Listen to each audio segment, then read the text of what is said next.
তো আমরা হচ্ছে এই পর্যন্ত গেছিলাম, হ্যাঁ। তো আমরা এখান থেকেই শুরু করব। তো এখানে দেখো বলতেছে যে আমাদের সমুদ্রের গভীরতা নির্ণয় করার জন্য যা যা লাগতো মোটামুটি হচ্ছে আমরা সমুদ্রের গভীরতা H প্লাস সিডি। তো আমাদের এই সিডির মানটা লাগতো, আমরা এই সিডির মানটা এখানে বের করে ফেলছি, জাস্ট এখন এখানে নিয়ে খালি বসাই দেবো, তাহলে আমাদের প্রমাণ শেষ, হ্যাঁ। তাহলে আমাদের প্রমাণ শেষ। তো আমি হচ্ছে তোমরা যারা স্ক্রিনশট নিতে পারো নাই তারা এইটুকু স্ক্রিনশট নিয়ে ফেলতে পারো। আমি তাহলে মিশাই দিয়ে আমি হচ্ছে জাস্ট ওই 1 নাম্বার ইকুয়েশনে মানটা বসাই দেবো। তাহলে এখন লিখতে পারি আমরা কি, যে 1 নাম্বার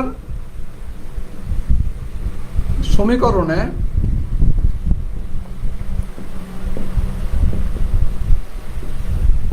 মান বসিয়ে, হ্যাঁ। তাহলে 1 নম্বর সমীকরণ কি ছিল, H ইকুয়াল টু ছোট হাতের H প্লাস সিডি। সিডির মান কত, √d/2 T2/T1 স্কোয়ার, আচ্ছা টোটালটার উপর স্কোয়ার ছিল, মাইনাস d/2 এটার উপর স্কোয়ার। তো আমরা এটা একটু সিম্পলিফাই করতে পারি। তাহলে H ইকুয়াল লিখতে পারি, দেখো H প্লাস এটা যদি স্কোয়ার করে তাহলে দেখো এরকম আছে d²/4 ওকে। আর এখানে আছে দেখো T1, আচ্ছা T2 এর উপর স্কোয়ার বাই T1 এর উপর স্কোয়ার, হ্যাঁ, মাইনাস d²/4।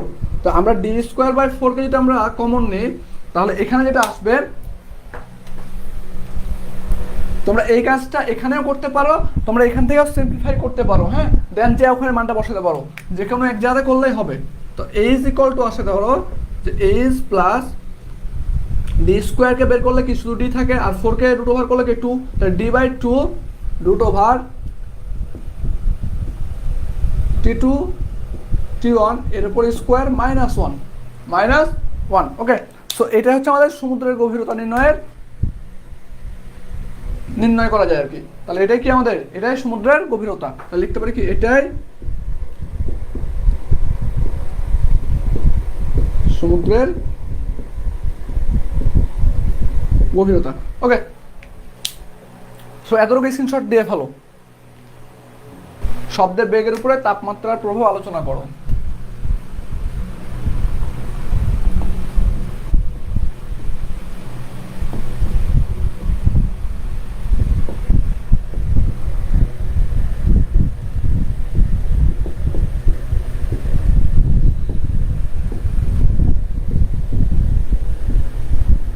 আলোচনা করুন, হ্যাঁ। তো এটাতে শব্দের বেগের উপরে শব্দের তোমার হচ্ছে তাপমাত্রার প্রভাব আলোচনা করতে বলছে। তো এখন তোমার কোনো গ্যাসের তাপমাত্রা পরিবর্তন ঘটলে এর কিন্তু তাপমাত্রা আমি তাপমাত্রা যত বাড়াবো তত হচ্ছে গ্যাসের কি আমাদের আয়তন বাড়তে, তোমার গ্যাসের ঘনত্ব বাড়তে থাকে, হ্যাঁ। আর তরলের ক্ষেত্রে তরলের ঘনত্ব কমতে থাকে।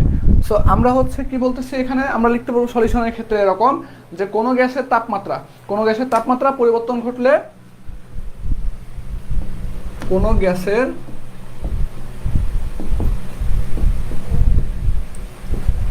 তাপমাত্রার পরিবর্তন ঘটলে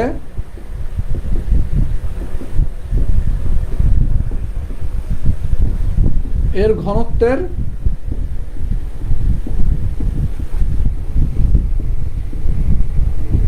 পরিবর্তন হয় ওকে। এতটুকু আমরা লিখতে পারি। এখন মনে করো যে 0 ডিগ্রি তাপমাত্রায়, আমরা কি বলছি, 0 ডিগ্রি তাপমাত্রা যখন আমরা নিচ্ছি, তো 0 ডিগ্রি তাপমাত্রার ঘনত্ব ও বেগ যথাক্রমে, যেটা আমরা 0 ডিগ্রি নিচ্ছি তাহলে আমরা লিখতে পারি কি, ঘনত্বকে রো দ্বারা প্রকাশ করি রো, এবং বেগ হচ্ছে ভি। তো যেহেতু আমরা 0 ডিগ্রি নিচ্ছি সেহেতু আমরা দিলাম রো 0 ভি 0, ঠিক আছে, বা rho naught V naught okay. তো এখন আমরা কি বলছি, এই তাপমাত্রাটা আস্তে আস্তে বাড়াবো, কত ডিগ্রি বাড়াবো আমরা সেটা বলে নেই। তো তাহলে এখানে বলছি 0 ডিগ্রি সেলসিয়াস বলছিলাম, হ্যাঁ। তাহলে এখন বললাম টি সেন্টিগ্রেড তাপমাত্রায় ঘনত্ব ও বেগ যথাক্রমে আমরা কি বলতে পারি, তাহলে আমরা রো টি ও ভিটি এটা বলতে পারি ওকে। তো ল্যাপ্লাসের সংশোধনী অনুসারে আর কি, তো ল্যাপ্লাসের সূত্র মতে আমরা বলতে পারি বা সংশোধনী সূত্র মতে আমরা ল্যাপ্লাসের সংশোধনী সূত্র দেখব, এরপরে আমরা প্রমাণটা করব। সো আপাতত এতটুকু মনে রাখো যে ল্যাপ্লাসের সংশোধনী অনুসারে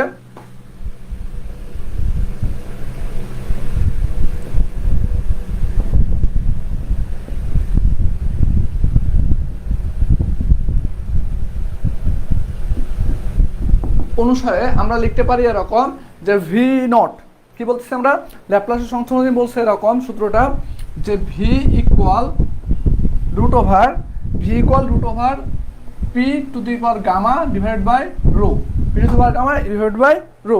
এটা হচ্ছে আমাদের ল্যাপ্লাসের সংশোধনী সূত্র। তো আমি যদি হচ্ছে তোমার এখানে 0 ডিগ্রি কন্ডিশন একটা, এটা হচ্ছে টি সেন্টিগ্রেড কন্ডিশন একটা, তাহলে আমরা লিখতে পারি 0 জন্য লিখতে পারি কি এরকম দেখো যে ভি নট, 0 জন্য ভি নট ইকুয়াল টু লিখতে পারি root over P naught gamma divide by rho gamma. হ্যাঁ, এটা হচ্ছে 1 নম্বর ইকুয়েশন দিলাম আমরা। এবং ভিটি এর ক্ষেত্রে লিখতে পারি আমরা তাহলে দেখো যে পিটি গামা ডিভাইড বাই রোটি। আচ্ছা, গামার হচ্ছে মানটা পরিবর্তন হচ্ছে না, কারণ গামা হচ্ছে কনস্ট্যান্ট। এখানে তোমার এক পরমাণু মানে গ্যাস, যেহেতু আমরা একটা গ্যাস নিয়ে আলোচনা করতেছি, একাধিক গ্যাস নাই, সুতরাং আমার কি গ্যাসের তোমার হচ্ছে রোর গামার মানটা সেম থাকবে। ওকে, তহিদুল ইসলাম তহিদ, আপনাদের মেকানিক্যালের টিচার নেই ভাইয়া? মেকানিক্যালের সব ক্লাস আমিই নিই, ঠিক আছে। তুমি হচ্ছে কোনো বিষয় জানতে চাইলে আমাদের পেজে হচ্ছে একটা মেসেজ দিয়ে রাখতে পারো। হ্যাঁ, এই পেজে একটা মেসেজ দিয়ে রাখো, আমি ক্লাস শেষ করে হচ্ছে তোমার সাথে কথা বলবো না আর কি। তহিদুল ইসলাম তহিদ। ওকে, সো এটা হচ্ছে আমাদের 2 নাম্বার ইকুয়েশন। ওকে, এটা হচ্ছে আমাদের 2 নাম্বার ইকুয়েশন। তো আমি যদি এখন যেহেতু আমরা হচ্ছে কি পরিমাণ তাপের প্রভাব হবে, মানে তাপের উপরে তোমার শব্দের বেগ আমার ইনার্সিয়া কোনটা 0, তোমার ভি নট, আর পরেরটা হচ্ছে কি আমাদের ভিটি। তাহলে আমাদের বলতে পারি যে 2 এবং 1 যদি আমরা সমাধান করি, তাহলে দেখো যে 2 ভাগ 1 হতে, তাহলে VT by V naught equal to লিখতে পারি আমরা দেখো ভিটি কত আমাদের PT gamma divide by rho T divide by, আচ্ছা এটা একটু ফাঁকা করে লিখি, ভিটি বাই ভি নট। হ্যাঁ, তাহলে এখান থেকে দেখো এরকম লেখা যায় যে P naught gamma divide by rho naught. এইটা আমাদের কি করতে পারি, আমরা এটা লিখতে পারি। সো এখন এই পর্যন্ত আমরা দেখো এখানে যে আমাদের যেহেতু বলছি কি যে আমাদের তাপমাত্রা হচ্ছে কি তাপমাত্রা চেঞ্জ করতেছে, তাপমাত্রার প্রভাব। সো তাপমাত্রার প্রভাবের ক্ষেত্রে আমরা এই যে প্রেসার, এই প্রেসারটা আমরা কনস্ট্যান্ট রাখবো। প্রেসারটা কি হবে আমাদের কনস্ট্যান্ট। তাহলে প্রেসার এবং এই দুটো হচ্ছে আমাদের একই রকম প্রেসার রাখবো, আমরা প্রেসারের কোনো পরিবর্তন করবো না। আমরা হচ্ছে 0 ডিগ্রি সেন্টিগ্রেড তাপমাত্রায় যে প্রেসার ছিল, টি সেন্টিগ্রেড তাপমাত্রাও সেম প্রেসার রাখবো আমি। তাহলে দেখো এখানে লিখতে পারি আমরা VT by V naught equal root over P, এটা পি দিলাম গামা। হ্যাঁ, এখন দেখো এই টিটা নিচে চলে আসে, টিটা কি আছে আমাদের নিচে চলে আসে। ওকে, তাহলে এইটা নিচে আসে, তাহলে আমাদের কি হইতেছে রোটি। এবার ইনটু এটা যদি আমি উল্টায় দিতে হবে, তাহলে উল্টায় দিলে কি হবে রো নট পি গামা। আচ্ছা, সাইড ব্র্যাকেট দিবা যে PT equal P naught equal P. Okay, যে প্রেসারের কোনো পরিবর্তন করবো না আমরা। তো এখান থেকে লিখে আমরা লিখতে পারি দেখো যে আমার এইটা এইটা এইটা এটা ক্যান্সেল হয়ে যায়, তাহলে আমাদের VT by V naught equal to থাকে তোমার root over rho naught by rho T. এইটা থাকে, কি থাকে এইটা থাকে। তাহলে আমি এখান থেকে এটা যদি ওই পাশে নিই তাহলে গুণ হয়ে যায়। তাহলে আমি এখান থেকে লিখতে পারি দেখো VT equal to V naught root over rho naught rho T, এটা থাকে। তাহলে এখন দেখো এখানে যে আমরা বলতেছি কি এটা হচ্ছে তোমার রো ওয়ান রো টু পর্যন্ত আমরা পেয়ে গেছি, রো ওয়ান রো টু পর্যন্ত পেয়ে গেছি। এখন তুমি যদি মনে করো এখান থেকে যে তুমি হচ্ছে আরও বেশি স্কিপ করবা, তো তুমি হচ্ছে ডিরেক্ট এখানে দেখো যে আমরা 2টা বের করছি, দেন হচ্ছে আমরা লিখতে পারি কি 2 এবং 1 নাম্বার ভাগ করে পাই। তো তুমি ডিরেক্ট এই লাইনটা লিখতে পারো, তুমি ডিরেক্ট এই লাইনটা লিখতে পারো। তোমাদের বইয়ে হচ্ছে এই লাইনটা লেখা আছে। হ্যাঁ, তোমাদের বই দেখবে এই লাইনটা লেখা আছে। এতটুকু ক্যালকুলেশন তারা করে নাই, বাট আমরা হচ্ছে ভেঙে ভেঙে করলাম। তার কারণ হইতেছে যে তোমাদের যে করছে আর কি, তোমাদের বইয়ে হচ্ছে স্কিপ করছো, তো তোমরা হয়তো বুঝতে পারবে না। সো তোমরা হচ্ছে ডিরেক্ট পরীক্ষার খাতায় তোমরা এই 1 আর 2 করার পরে তোমরা 1 আর 2 থেকে তুমি এই লাইনটা লিখতে পারবে, কোনো সমস্যা নাই। ক্লিয়ার? কিন্তু এই লাইনটা কোথা থেকে আসছে সেটা তো বুঝতেছো, হ্যাঁ। সো এখন দেখো, কিন্তু তোমার হচ্ছে যে একটা আমরা ইকুয়েশন জানি এরকম, আচ্ছা এতটুকু স্ক্রিনশট নিয়ে নাও, আমাদেরকে একটু এই পাশটা মিশাই ফেলতে হবে। আমরা জানি বা কিন্তু যাই লেখো রো, আমরা কি জানি rho naught equal to rho T one plus alpha T, one plus alpha T. এইটা হচ্ছে তোমরা যখন ফিজিক্স টু পড়বা, ঠিক আছে, এটা যখন ফিজিক্স টু পড়বা কঠিন পদার্থের প্রসারণ, তখন এই সূত্রটা তোমাকে প্রমাণ করে দেখাবে, ঠিক আছে। সো এতটুকু আপাতত মনে রাখবা প্রমাণের জন্য, যদি আমাদের কালকে পরীক্ষা সময় নেই সেজন্য আমি এটা বিস্তারিত দেখাইতেছি না, ওকে। তো এখন দেখো এখান থেকে আমরা বলতে পারি যে ওই যে ইকুয়েশন আমরা দিয়ে রাখছি, আমরা যদি এখানে ইকুয়েশন দিয়ে রাখি ধরো, আচ্ছা এখানে ইকুয়েশন দিয়ে রাখলাম, এটা হচ্ছে আমরা দিলাম কি 1 নম্বর ইকুয়েশন, 1 2 দিছিলাম, এটা 3 নম্বর দিলাম। তাহলে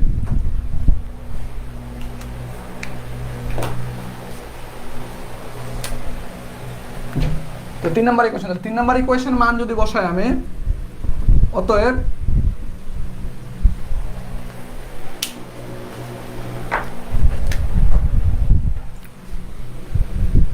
VT by V naught equal root over PT, P নটের মানটা বসাইতেছি আমরা, তাহলে কি হবে rho T one plus alpha T divided by rho T, rho T কেটে যদি যায় তাহলে আমাদের থাকে এখান থেকে VT by V naught equal root over one plus alpha T, one plus alpha T, এই মানটা থাকে আমাদের, হ্যাঁ। সো এখন এই আলফা সমান আমরা লিখতে পারি 1/273, 1/273, তাহলে আমরা এখান থেকে লিখতে পারি দেখো VT by V naught equal root over one plus 1/273 into কত 80, তাহলে এখান থেকে দেখো লিখতে পারি আমরা VT by V naught equal root over, এটা যদি আমি যোগ লসাগু করি তাহলে দেখো কম আসে 273 প্লাস টি বাই 273। আচ্ছা এই ফর্মেটটা মনে রাখবা, আমরা হচ্ছে এই তোমার এই অধ্যায়ে যে সবচেয়ে বেশি ইম্পর্টেন্ট একটা ম্যাথ আছে, এটা এই সূত্রতে আমরা করে ফেলবো, এই সূত্রতে আমরা করে ফেলবো, ওকে। তো এখন সাজেশন কি কি, সঞ্জয় সাজেশন আমরা দিয়ে ফেলছি অলরেডি, হ্যাঁ ক্লাসে আমরা গতকালকের ক্লাসে আমরা দিয়ে ফেলছি সাজেশন। সো এতটুকু হচ্ছে আমাদের কি আসছে। তো এখন দেখো এখান থেকে আমরা বলতে পারি কিরকম, যে এখানে দেখো এই যে 273 প্লাস টি, তার মানে আমাদের যত সেন্টিগ্রেড তাপমাত্রা, ধরো বলতেছে 0 ডিগ্রি তাপমাত্রায় ছিল, তারপর আমি হচ্ছে 30 সেন্টিগ্রেড তাপমাত্রায় নিয়ে গেছি, তাহলে এই টি এর মানে তখন 30 সেন্টিগ্রেড হবে, তার মানে এইটা হচ্ছে আমাদের পরবর্তী মানে সেকেন্ড স্টেপের হচ্ছে তাপমাত্রা, এটা হচ্ছে ফার্স্ট স্টেজের তাপমাত্রা 0 ডিগ্রি তাপমাত্রা, কারণ 0 সেন্টিগ্রেডকে আমরা কেলভিনে কনভার্ট করতে গেলে 273 দ্বারা তোমার 273 প্লাস তোমার হচ্ছে যদি আমরা 0 করি তাহলে 273ই আসে। সো এই জন্য, হ্যাঁ। তো এখন এখান থেকে আমরা লিখতে পারি দেখো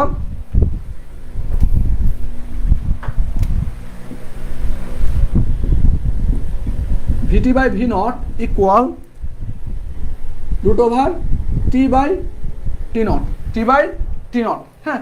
সো এটাকে আমি আবার লিখতে পারি, তোমার যদি আমি হচ্ছে দেখো ওপরে আছে ভিটি, এখানে আবার কি এটা হচ্ছে আমাদের 30 সেন্টিগ্রেড তাপমাত্রা যাওয়ার পরে বেগ, উপরে কি আছে আমাদের 30 সেন্টিগ্রেড তাপমাত্রা, কত ডিগ্রি তাপমাত্রায় নিয়ে গেছি, এটা হচ্ছে ভি নট, তার মানে কি আমরা বলতেছি যে আমাদের ভি নট অর্থাৎ হচ্ছে প্রথম 0 ডিগ্রি তাপমাত্রার বেগ, এটা হচ্ছে 0 ডিগ্রি তাপমাত্রা আমার, তাহলে আমি এখান থেকে লিখতে পারি ধরো যে ভি সমানুপাতিক রুট ওভার টি, এটা লিখতে পারি যে কনস্ট্যান্ট আমার। সো তুমি যদি এখানে আরো বাড়াও যে হচ্ছে তোমার ভি নট, তারপরে হচ্ছে তুমি আরো দিতে পারবো, সো আমরা এটা কনস্ট্যান্ট লিখতে পারি, হ্যাঁ, মানে ধ্রুবক আর কি। সো এখান থেকে আমরা বলতে পারি অর্থাৎ বায়ুতে শব্দের বেগ পরম তাপমাত্রা বর্গমূলের সমানুপাতিক, সুতরাং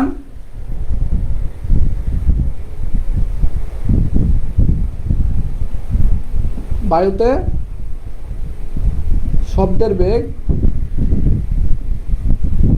পরম তাপমাত্রার সমানুপাতিক, ওকে। সো এতটুকু দিলেই এনাফ, তাপমাত্রার প্রভাব যেটা এতটুকু দিলেই এনাফ। তাপমাত্রায় বাতাসে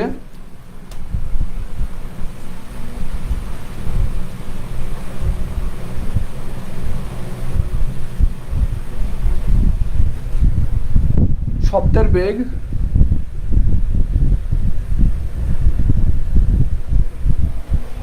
0 সেন্টিগ্রেড তাপমাত্রায়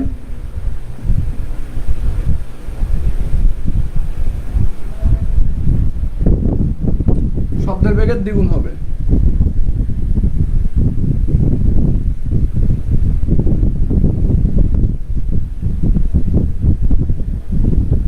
দ্বিগুণ হবে, হ্যাঁ। এই একটা হচ্ছে তোমার কোশ্চেন হচ্ছে কি হতে পারে, ম্যাথের হচ্ছে খুব ইম্পর্টেন্ট, খুবই কি আমাদের প্রচুর ইম্পর্টেন্ট, ঠিক আছে। সো এটা আমরা কি করতে পারি, দেখো যে আমরা একটু আগে তোমাদেরকে একটা ইয়ার কথা বলছিলাম, ইকুয়েশনের কথা বলছিলাম, যে এই ইকুয়েশনটা হচ্ছে কি করো, মনে রাখো, এই ইকুয়েশনটা মনে রাখো।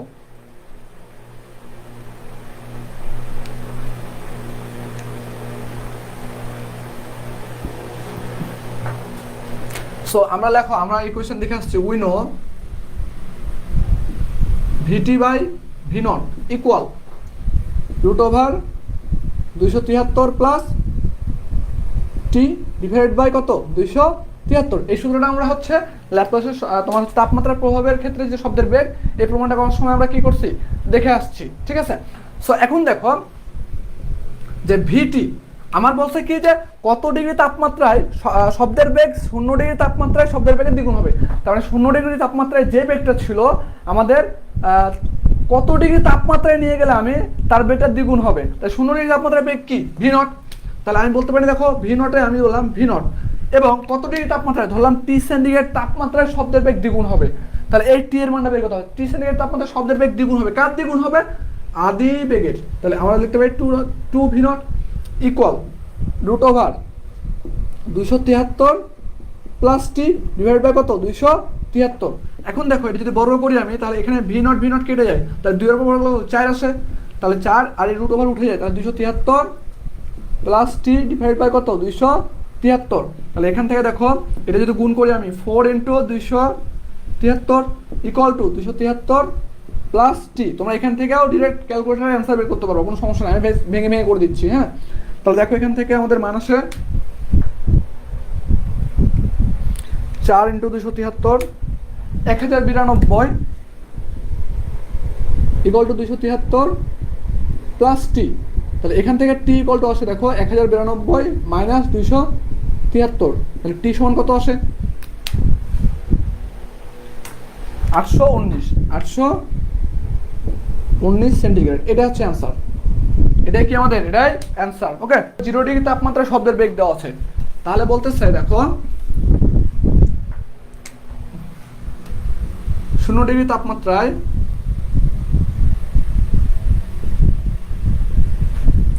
শব্দের বেগ 350.23 মিটার পার সেকেন্ড হইলে 30 সেন্টিগ্রেড তাপমাত্রায়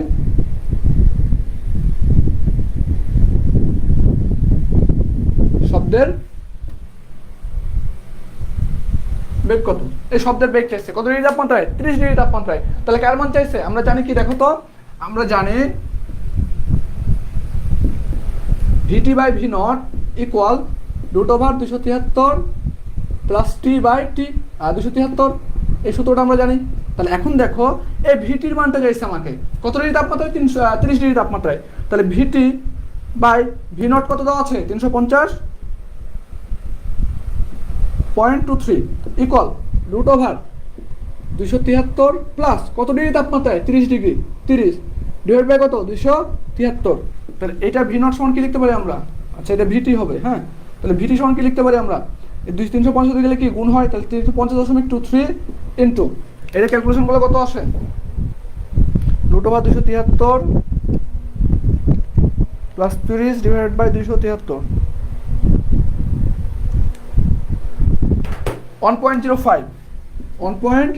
1.05। তাহলে এই মানটা গুণ করলে কত আসে ইন্টু 350.23 350.23 368.97 মিটার পার সেকেন্ড। এটা হচ্ছে অ্যান্সার। ওকে, বইয়ের সাথে তোমাদের মিলবে না অ্যান্সার, হয়তো একটু কম বেশি হবে। ওকে, সো এটা কোনো ব্যাপার না।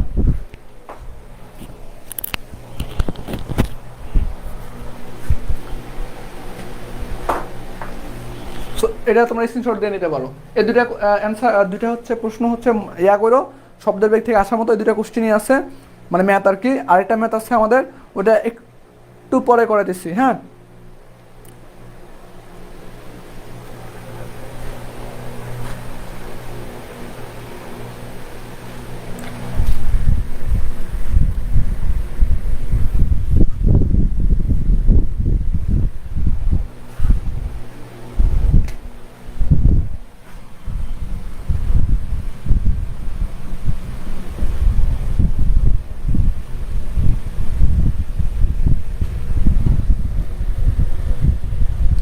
প্রতিধ্বনি শোনার জন্য উৎস এবং প্রতিফলকের, উৎস এবং প্রতিফলকের মধ্যবর্তী দূরত্ব 16.4 মিটার, 16.6 মিটার হবে। আচ্ছা, সো এখন দেখো যে প্রতিফলক, তার মানে একটা ধরো ওয়াল, একটা ওয়াল ধরো আমি এখানে দাঁড়ায় আছি, সামনে আমার ওয়াল আছে, সো আমি এখানে চিৎকার দিচ্ছি, চিৎকার দিচ্ছি, তাহলে দেখো এইটা আমি দাঁড়ায় আছি, এটার ডিস্টেন্স আছে না, ডি, ডিস্টেন্স কি আছে, ডি, ঠিক আছে। সো এখন দেখো শব্দের বেগটা আমার ভি বেগে যাইতেছে, তো এখানে যেতে একটু সময় লাগবে না, ধরলাম টি সেকেন্ড সময় লাগছে, কত সেকেন্ড, টি সেকেন্ড। আমি তোমার প্রতিধ্বনি শুনতে পাবো কখন, এই ওয়ালে যখন আমার শব্দটা আঘাত করে আবার পুনরায় ফেরত আসবে, তখন তো আমি শুনতে পাবো, তাই না? তার আগে তো আমি প্রতিধ্বনি শুনতে পাবো না। তাহলে এটা হচ্ছে উৎস, এটা হচ্ছে প্রতিফলক। ওকে, তাহলে আমি দেখো লিখতে পারি যেরকম যে উই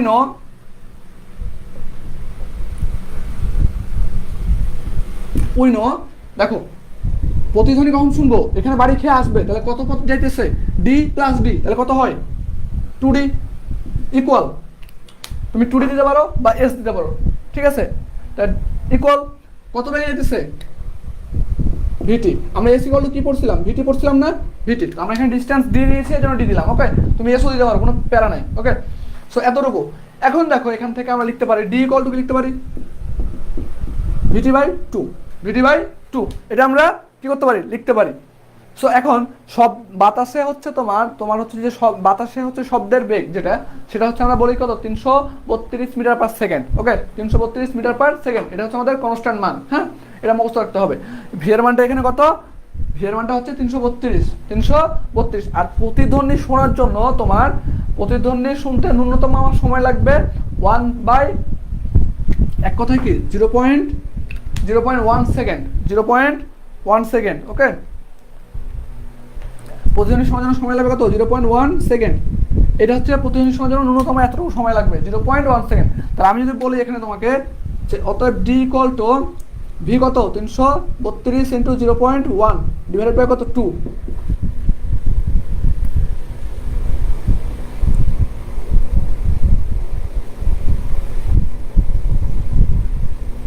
ডিরেক্ট লিখে দিবা, ভি ইকুয়াল টু 332 আর টি ইকুয়াল টু হচ্ছে 0.1 সেকেন্ড। ওকে, তাহলে এখান থেকে দেখো ডি এর মানটা কত আসে, বা লিখতে পারো প্রতিধ্বনি শোনার জন্য ন্যূনতম সময় লাগবে 0.1 সেকেন্ড, ঠিক আছে। তাহলে এখানে আসে তোমার 332 ইন্টু 0.1 ডিভাইডেড বাই 2, 16.6 মিটার। ওকে, এটা হচ্ছে আমাদের দেখাতে বলছে, তাহলে লিখে দেবে এখানে, অতএব দেখানো হলো। ওকে, এখন আমরা হচ্ছে তোমার এরপরে যে অধ্যায় 14 অধ্যায় আদর্শ গ্যাস এবং গ্যাসের গতিতত্ত্ব, কারণ আমি তো শুধু পড়াইলে হবে না, তোমাদেরকে তো আউটপুট দিতে হবে, তাই না। আদর্শ গ্যাস এবং গ্যাসের গতিতত্ত্ব।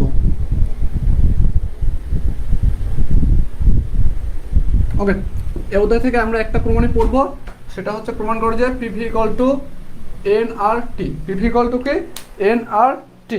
ওকে,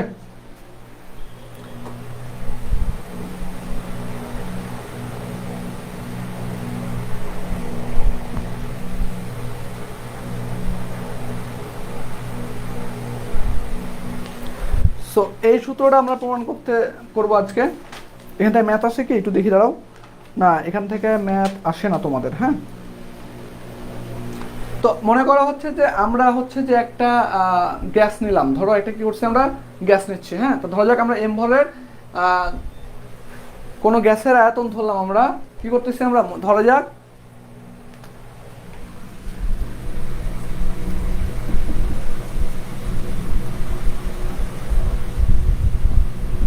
এম ভরের কোনো গ্যাসের আয়তন, চাপ,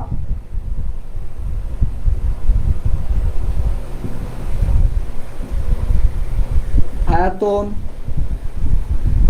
চাপ এবং পরম তাপমাত্রা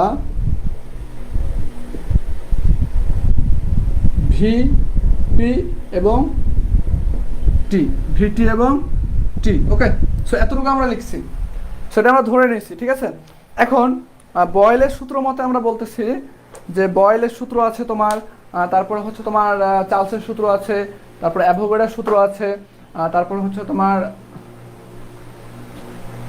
চার্লস, বয়েল, অ্যাভোগাড্রো,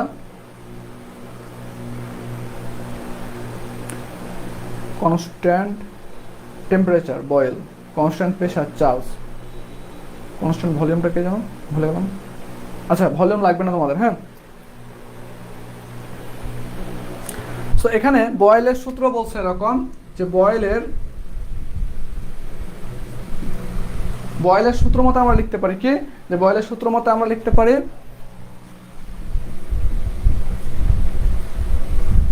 বয়েল বলছে এরকম, যদি তাপমাত্রা স্থির থাকে, তাপমাত্রা যদি স্থির থাকে তাহলে উহার সাথে তোমার হচ্ছে ভলিউমের সাথে মানে আয়তনের সাথে প্রেশারটা হচ্ছে ব্যস্তানুপাতিক। ওকে, তাহলে আমরা লিখতে পারি ভি সমানুপাতিক 1/p। এটা হচ্ছে আমরা 1 নম্বর ইকুয়েশন দিলাম। ওকে, তারপর হচ্ছে তোমার চার্লসের সূত্র বলতেছে, চার্লসের সূত্র মতে, চার্লসের সূত্রটা কি বলছে তোমাকে, যদি কোনো গ্যাসের যদি তোমার প্রেশার বা হচ্ছে তোমার চাপ যদি হচ্ছে স্থির থাকে, তবে উহার হচ্ছে আয়তন তাপমাত্রার সমানুপাতিক। উহার আয়তন কত, তাপমাত্রার সমানুপাতিক। ওকে, সো এই দুইটা হচ্ছে ইকুয়েশন আর কি।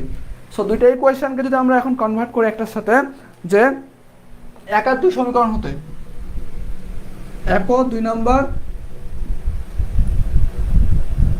সমীকরণ হতে লিখতে পারি আমরা, দেখো যে ভি সমানুপাতিক টি ইন্টু 1/p, এটা আমরা লিখতে পারি না?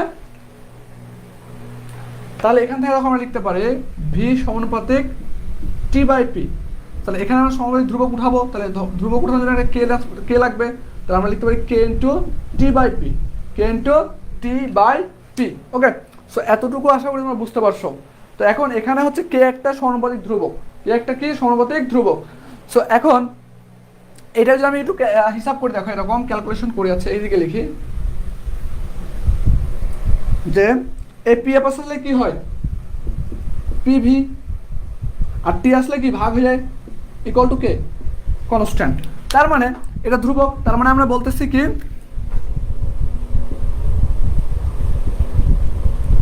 আমরা এটা একটা স্টেজ নিয়েছি এই জন্য এরকম। হ্যাঁ, তুমি যদি একাধিক স্টেজ নাও তাহলে তোমার আস্তে আস্তে বাড়বে। তাহলে আমি এখান থেকে লিখতে পারি এরকম, অতএব P1 V1 by T1 equal to P2 V2 by T2 equal dot dot dot dot dot equal to Pn Vn by Tn। আমি যতগুলা স্টেজ না কাট করব ততগুলো আমরা লিখতে পারবো। ঠিক আছে, সো এতটুকু দেওয়ার পরে তুমি যেটা করবা যে তোমার 1 মোল, আমরা কি বলছি 1 মোল গ্যাস যদি বিবেচনা করা হয়, যদি আমরা কি করি 1 মোল গ্যাস বিবেচনা করি, তাহলে আমাদের হচ্ছে এখানে ধ্রুবকটা চেঞ্জ হয়ে যায়। ঠিক আছে, তখন আমরা সার্বজনীন ধ্রুবক ইউজ করি। কি ইউজ করি? সার্বজনীন ধ্রুবক। হ্যাঁ, সো এতটুকু তোমরা লিখতে পারবা। তোমরা কেমিস্ট্রিতে এটা পড়ছো আরেকভাবে, সেটা দিলে দিতে পারো, বাট হচ্ছে যে সেটা দেওয়া মনে হয় ফিজিক্সে বেশি অ্যাপ্রোপ্রিয়েট হবে। হ্যাঁ,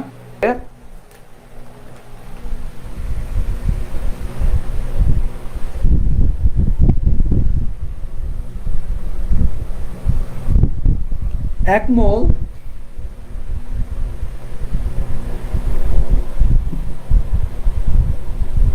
গ্যাস বিবেচনা করা হয়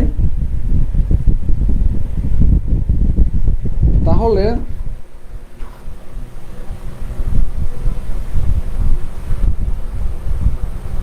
সকল গ্যাসের জন্য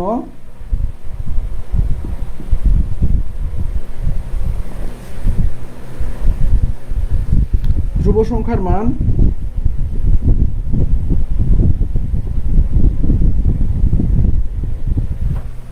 কি হবে, একই হয়, একই হয়। ওকে, সো এখানে আমরা হচ্ছে ধ্রুবকটা চেঞ্জ করতে পারি, ধ্রুবকটা কি করতে পারি, আমরা চেঞ্জ করতে পারি। আমরা এখানে ধ্রুবক নাই, তাহলে আমরা এখান থেকে লিখতে পারি, দেখো যে আমি এখানে ধ্রুবক যদি চেঞ্জ করি তাহলে লিখতে পারি আমরা P V by T equal to R, equal to কি আর। হ্যাঁ, আর হচ্ছে কি আমাদের সার্বজনীন ধ্রুবক, আর এটা কি আমাদের সার্বজনীন ধ্রুবক। ওকে,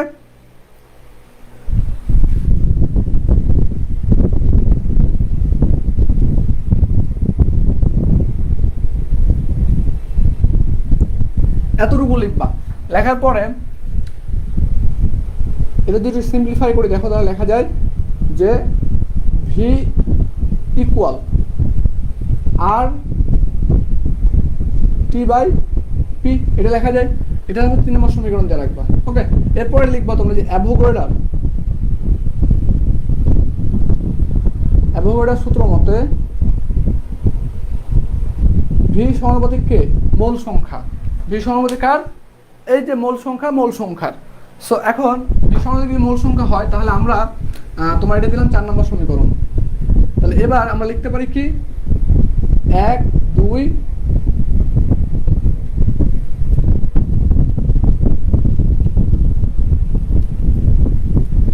যদি এটা আমরা একটু ভাঙি দেখো যে অতএব এখানে লিখলাম V equal to R N, যেটা আমাদের ধ্রুবকটা একই, ধ্রুবকটা কি আমাদের একই, সুতরাং আমরা হচ্ছে এখানে লিখতে পারি। তাহলে তুমি যদি বলো যে আমরা হচ্ছে 1 2 3 সমীকরণ হতে পাই, 1 2 3 সমীকরণ হতে পাই, তাহলে দেখো এটা লিখতে পারি আমরা যে V equal N into R T by P, R T by P. তাহলে এখান থেকে আমরা লিখতে পারি দেখো P V equal to N R T, এটা দিলেও হবে তোমার। হ্যাঁ, এটুক দিলে তুমি লিখতে পারবা, কোনো সমস্যা নাই। অথবা তুমি যদি আরেকটু লিখতে যাও যে তোমার হচ্ছে যে আমরা এইটুক লিখছি আমরা, হ্যাঁ, তারপরে এই পর্যন্ত করছি আমরা, এই পর্যন্ত করছি না, সো এতটুকু দিলে হবে তোমার। কিন্তু তোমরা বিভিন্ন কেমিস্ট্রিতে পড়ছো যে এতটুকু দিয়ে করছি আমরা, এতটুকু দিয়ে কি করছি আমরা, করছি না, কিন্তু আমরা হচ্ছে এইখানে তোমার ফিজিক্সের ক্ষেত্রে এটা করতে যাবো না, এটা দেখাই দিলাম। তাহলে এখান থেকে দেখো লিখতে পারি আমরা যে P V equal to R T, P V equal to R T. হ্যাঁ, তো এখান থেকে দেখো আমরা যদি আমরা বলছি কি আমাদের 1 মোল গ্যাস বিবেচনা করি আমরা, কি কত মোল, 1 মোল গ্যাস। তাহলে 1 মোল গ্যাস যদি বিবেচনা করি আমরা, তাহলে এখান থেকে আমরা লিখতে পারি এই ভি সমান লিখতে পারি আমরা, ভি সমান লিখতে পারি এম এম ভি। ওকে, তাহলে আমরা লিখতে পারি এখান থেকে দেখো যে P into M M V equal to R T. ঠিক আছে, এটা হচ্ছে আমাদের আয়তন, এটা হচ্ছে আণবিক ভর, বড় হাতের এম, ছোট হাতের এমটা হচ্ছে ভর। ওকে, সো এখান থেকে আমরা লিখতে পারি দেখো এটা যদি ওই পাশে পাঠাই দিই এম আর এম, তাহলে লেখা যায় এরকম যে PV equal to M M into R T. হ্যাঁ, তাহলে এখান থেকে লেখা যায় দেখো PV equal to M M, এটা হচ্ছে আমার লেখা যায় এ, ছোট হাতের এম। ঠিক আছে, তাহলে ভর এবং আণবিক ভরের অনুপাতটা হচ্ছে কি আমাদের এন।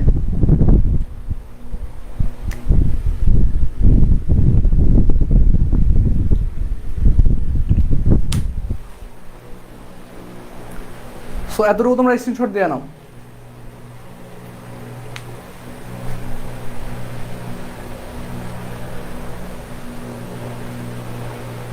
তাহলে আমরা দেখো যে এখানে হচ্ছে লিখছি কি যে এম ভরের একটা গ্যাস, এর আয়তন হচ্ছে কি আমাদের ভিপিটি। তুমি লিখতে ওই যে গ্যাসটা নিছি আমরা এম ভরের, সেই গ্যাসটা হচ্ছে আমাদের এম আণবিক ভর বিশিষ্ট। ওকে,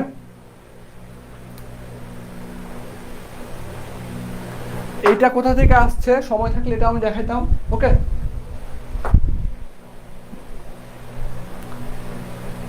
সো আজকের ক্লাস এই পর্যন্তই।